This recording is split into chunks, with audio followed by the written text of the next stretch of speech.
Yo, what is going on? Viewers of the tube, Tyler here, Chico Crypto, coming to you guys live. QuarkChain, now, could you introduce yourself? Thanks, Tyler. Everyone, my name is Answering. I'm the CMO. I'm also one of the founding members for QuarkChain. I have been with QuarkChain since the day one. QuarkChain has been actually be over 1 year. Yeah. During the past 1 year, we have done a lot of things. The most exciting thing is our mainnet is finally online. Talking about QuarkChain, it's a sharding project. Actually, it's the first project to achieve state sharding. Now people are talking about sharding a lot of place. So we are a group of engineers came from Google and Facebook. So that's why our headquarters is in Silicon Valley. But now we have office in Shanghai, Beijing, and also Seoul. Oh, wow. It's my pleasure to be here and talking about the project and some thoughts about blockchain. QuarkChain, how do you evaluate your current state of the blockchain industry? And what are the challenges you guys are facing in your own approach? So first, QuarkChain, of course, is a layer one project, which means we are building like the foundation of the blockchain.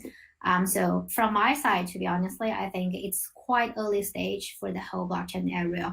Although there has been a lot of projects and we have made some progress, but still, it's a little bit far away from a big adoption happen. But I think that's everyone's goal. Everyone want that to happen. So if we want the big scale usability like adoption happen, what should we be ready? I think the first one is TPS for sure. It's an old story because last year everyone is talking about TPS because people feel like currently, because of the scalability issue, so there has been a lot of limitation. But I don't want to emphasize too much things here because no matter layer one or layer two, or like sharding or like other consensus, better consensus vertical scale, or even like Matic, like this layer two scaling. I think there has been a lot of good solution for that. So the first one, let's just pass. Assume it's not like a problem. And the second one is the flexibility. So what does that mean? Because there's like one thing people may not notice. So for each platform, no matter you're Bitcoin or Ethereum or like Neo or like Ontology or whatever platform are you, so you're always defined by four factors.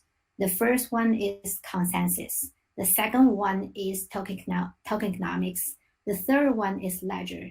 And the fourth one is a virtual machine, which we can call it like transaction mode. Because, for example, like Bitcoin doesn't have a virtual machine, so it defined as like a transaction mode. So probably it's a little bit technical, but just remember, no matter you're what kind of platform, even you're like Zcash or like Monero or like this kind of crypto, you can always define by these four factors. And the current situation is most of the platforms, they can only select one combination for these four items, which means they only support one consensus, they only have using like one ledgers, they only using one tokenomics, and they have like one transaction mode, which is also same as like virtual machine. The thing is, for example, if I'm from like different fields, I assume there will be large use in the future for different industry. So I guess different industry, they will definitely have different requirements for different, combination. For example, some industry may think like, okay, this consensus looks better for me because I want more decentralization. Even the confirmation time is a little bit slow, it's fine.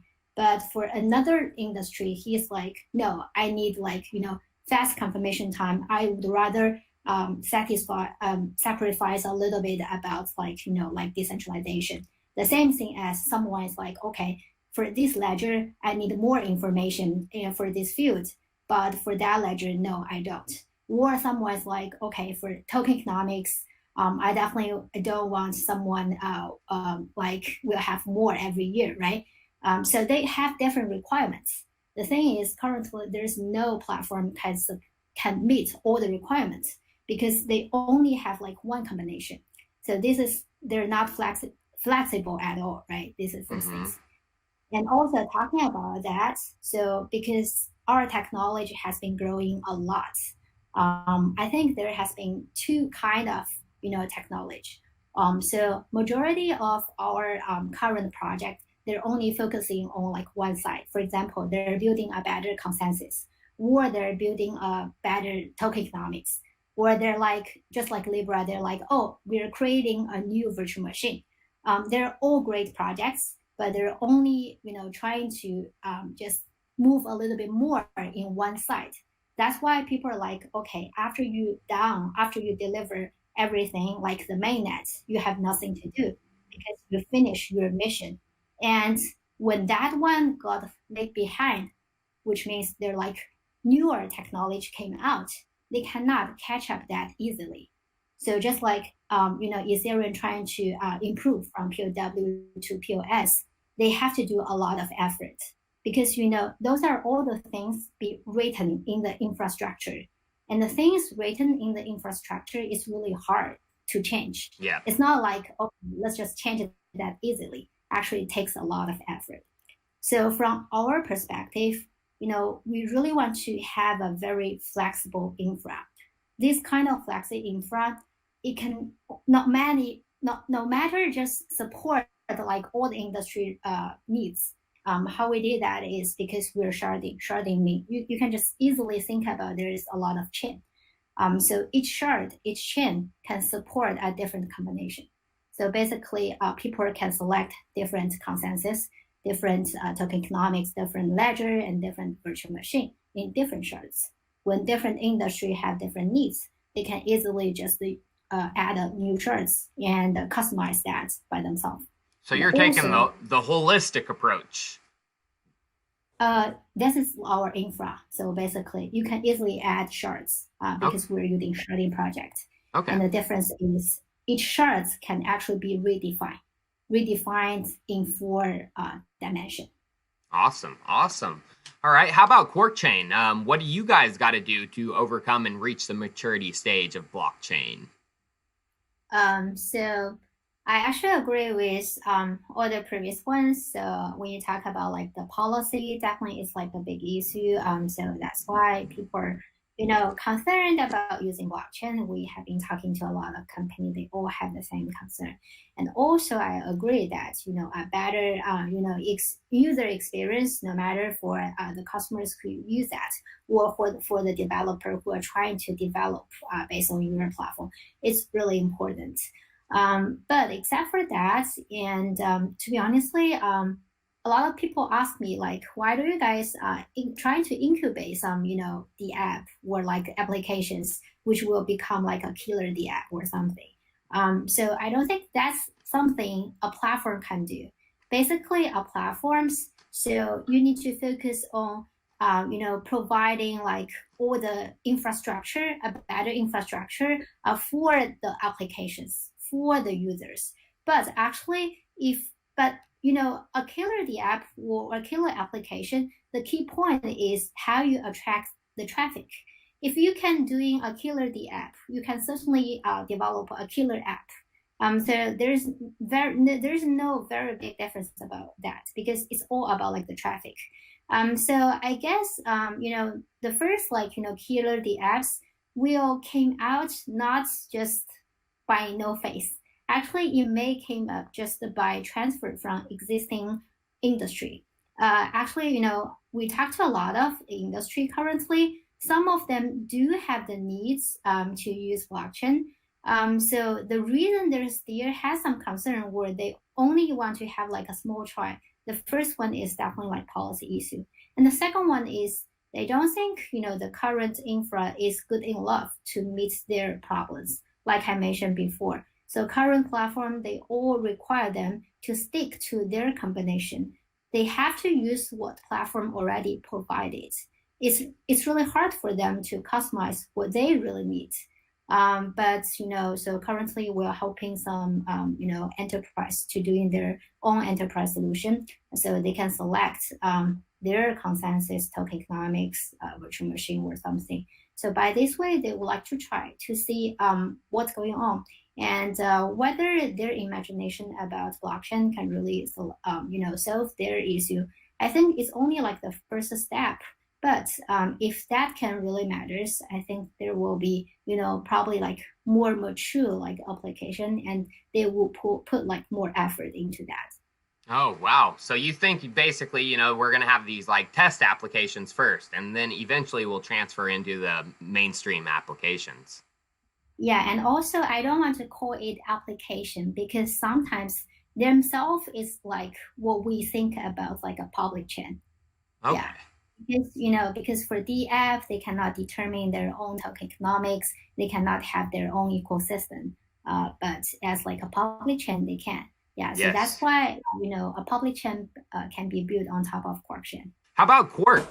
What are your competitive advantages and why are they important for the future of your technology adoption?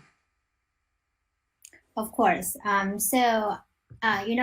For people who has been new to us or like has been know us for a lot, we have been talking like one words along the ways, which is sharding. For sharding, just in short words, basically you can imagine like for a lot of projects, they only have like one highways. So all the cars have to pass in one highways. But right now, so you can have like 4 highways, 8 highways, 10, 100, 1,000, something like that. And along the ways, because there has been a lot of highways, so a lot of cars can pass that simultaneously. So that's a simple word for sharding. But sharding is not only about TPS. So sure, so it's like a very good solution for TPS. The second one is a lot of sharding project right now. They can only build the same highways, which means all the highway has to be exactly the same, using same consensus, using same virtual machines, something like that. But our highways can be really different, which means like for the first highways, you would like to have some flowers. In the second highways, you're like, oh, I would like to add some trees, something like that. So in a more technical way is you can customize your consensus virtual machine, your tokenomics and ledger.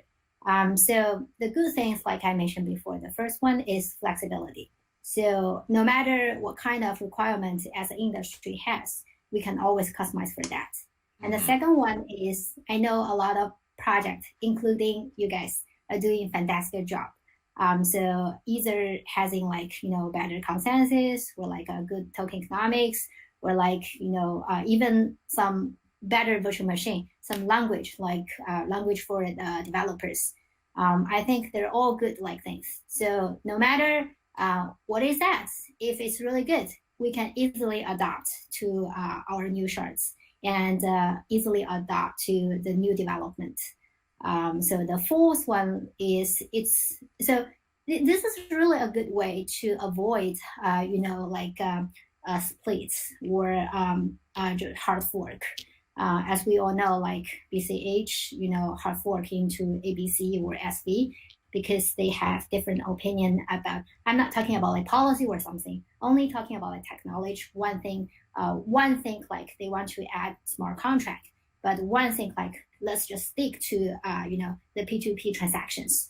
So in this way, there's splits. But this kind of split is really bad for the whole community in terms of the price, the hash power, and will create the 51% of hash power contact very easily, right? Yep. But from our design, it's like if you have different opinion, which is fine, you can always implement your ideas in a new shards. Yeah. Although they're different shards, but they're all still in the same infra, and the hash power will never be like dilute because everything is guaranteed and being secured by the root chain. So yeah, you can add as more like shard as you like. So I think that's like how QuarkChain is trying to solve something. So basically, we want people to not misunderstanding sharding and also not misunderstanding us. So we are doing something way more than TPS or scalability. Yeah. Awesome. Awesome. All right. Now we're going to move to QuarkChain. How about you? What are the use cases and value added business models you guys have? Sure. So most of the layer two, I mean, the platforms, they work with layer two, they work with the apps for sure. But for us, like I mentioned before, so except for working with this too, we can also work with public chain. Because of this possibility, then it actually make the imagination much bigger. So currently, so for example, we're working with, helping some enterprise to building their own chain on top of us. Because a lot of enterprise, the thing is they don't want to do a simple DApps because a DApp cannot determine their own token economics. They cannot have building their own ecosystem. This is kind of too small for them. A lot of enterprise they want to. No, it's not only enterprise. The reason people want to do a public chain is because they can control their token economics. They can do their own ecosystem. But thing is, majority of the people they don't have the ability to build the infras to solve the scalability issue, to solve the storage issue. Now currently, so we told them you don't need to solve the scalability and also the storage, this kind of fundamental issue because we all solve them for you. What you need to do is only focusing on your business, but you can enjoy the benefits as like a public chain. You can, because you're doing a native token. So which means like you determine your token economics. You can even have your, ecosystem like you're the app to pay gas fee using your token instead of using our token. And also you can say like, okay, so I want to have my own ecosystem. I want to work with someone else, something like that. So you have the whole freedom. And the plus, building on top of us, you enjoy, the security. If when the ecosystem getting bigger and bigger, which means like, think about this way. So on top of the core chain, so there has been a lot of different public chains. Some of the public chain, they may have, 10 shards because they have a lot of users. Some of public chain, they only have like one or two shards because they're at the beginning, they only have, small users. So they can have their own business because we helping provide all the service. They can also interact with each other because we provide cross chain, just like cross shard solution. And actually, people do comparison between us and Cosmos and Polkadot. It's really similar because like Polkadot, so they have like a hub, and using hub, so you can easily generate your chain, and you can select your consensus among like three of them, and you can have like your token cloud, something like that, and they provide the cross chain between this chain using their hub. And their hub also, provide them for the security level. So for us, the same thing. Like we have root chain, and so you can easily just join as a shards. And the thing is, you're not only one shards because for them it's like one chain. So if you're saying like, okay, I have a really big like user base, you can have 10 shards, you can have 11 shards, 100 shards, something like that. But as a group, then it's all controlled by you. And also we provide, the cross shards between the different group, and they're all protected by the root chain in the security level. Okay. So yeah, so sharding is actually, in this way, a little bit really like what they're doing. But we have our own like, ways to helping the business to make their life easier. Yeah, so they don't need to worry about all the fundamental things again. Okay. Okay. All right. So now we're going to move on to QuarkChain. So, except for scalability, what are the other features of QuarkChain? Yeah, I think I have been talking about this along the whole AMA. When we first came out, everyone think we are doing scalability. So when people are talking about blockchain, then they were talking about like TPS or scalability simultaneously. The problem is because we promote like scalability at the first place, and also because people are thinking sharding equal to scalability.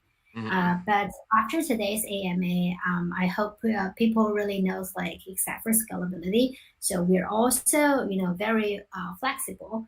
So which can, because each shard can easily support, different consensus, different ledger, different tokenomics, or different virtual machine. So people can easily customize their needs by using different shards.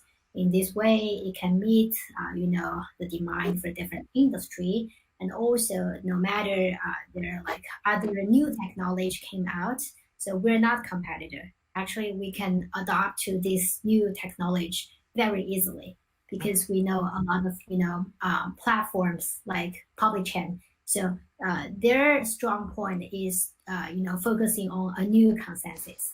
So when people are thinking, oh, you guys are compete each other, I'm like, no, actually. So if their consensus is really good enough, we can just take advantage and adopt to that easily. Yeah. So this is the second one. The third one, I want to talk a little bit more about the mining because it's also thanks to the sharding. We can actually support different mining algorithms in different shards Oh, because wow.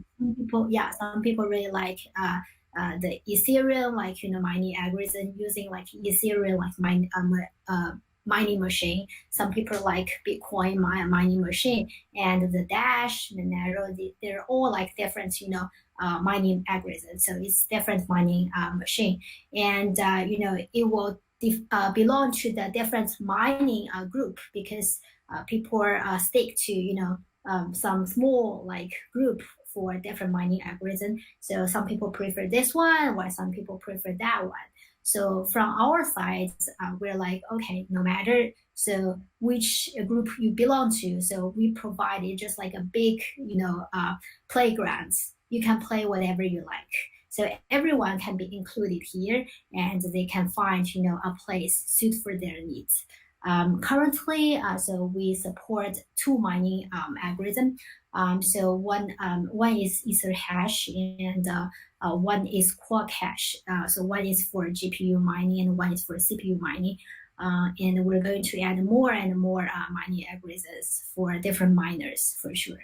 Awesome. Awesome to hear. So regarding your main, what everyone knows QuarkChain by, is sharding. What is the difference between QuarkChain and other sharding projects? It is a very common question we got because these years there has been a lot of different sharding project came out as well. But just like I mentioned before, so majority of the sharding projects, as I know, so almost all of them. So currently they're still focusing on adding exactly same shards, which means, like I mentioned, so it has to be exactly the same highways. So it cannot be like this highway has some flower, that highway has some tree. So they have to build in the exactly same standard. Mm-hmm. So that's why they can only support one consensus, one virtual machine, one token economics, and not one just fixed. Yeah, fixed token economics and fixed ledger. So the thing is, if some industry or like customers really like this combination, which is good, but when people have different requirements, so they're not flexible enough. This is the first one, and the second one is I always think, the technology is growing, and there will be better consensus, better virtual machine, better ledger, or better token economics came out. When that things happen, so people they have to just like other platforms. So they have to using hard fork to improve themselves to adopt to the new things. But for us, it's much more easier. So you can just like add a new shards and re-customize using the new technology. Yeah. Okay, all right. My next question is for QuarkChain. Quark, do you have any big partnerships with any other Chinese crypto projects out there, such as Neo, Ontology, etc.? So currently we has been working with over 70 companies right now. So what Chinese projects it's a little bit hard in my because I treat most of them as like international projects. Yeah. Yeah, this question I really need to think about that. But if you're really interested, you can go to our website. So there are about like over 70 like projects list there. Yeah. Awesome. Awesome. All right, guys. Well, it looks like that's all the time we have. We're almost at 2 hours right now. Yeah. I appreciate every one of you coming on. It was an excellent conversation. And I'd like to just end it with letting each of you have one last blurb about your project. Awesome. How about you, Arturine, for QuarkChain? Yeah, first, I totally agree with Sandeep. So thank you, Tyler, for your time. So definitely it's the longest like AMA I had ever had, but it's like great talk because it gives us a chance to tell people so what QuarkChain is doing and what we're trying to do, and also to learn more about Matic, Holochain, and credits. So definitely it's like a good chance. And second one is, to be honestly, so this year it has been quite boom for Bitcoin, but for other coin, so it's not that good, to be honestly.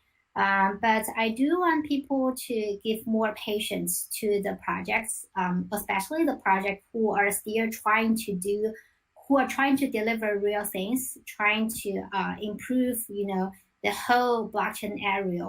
Not only just for here and don't do anything or just to trying to get like prize or something. I think all the projects here it has the same goal. So I do wanna to say like give us like more time, and we really want to deliver something, and we're working on something. Yeah.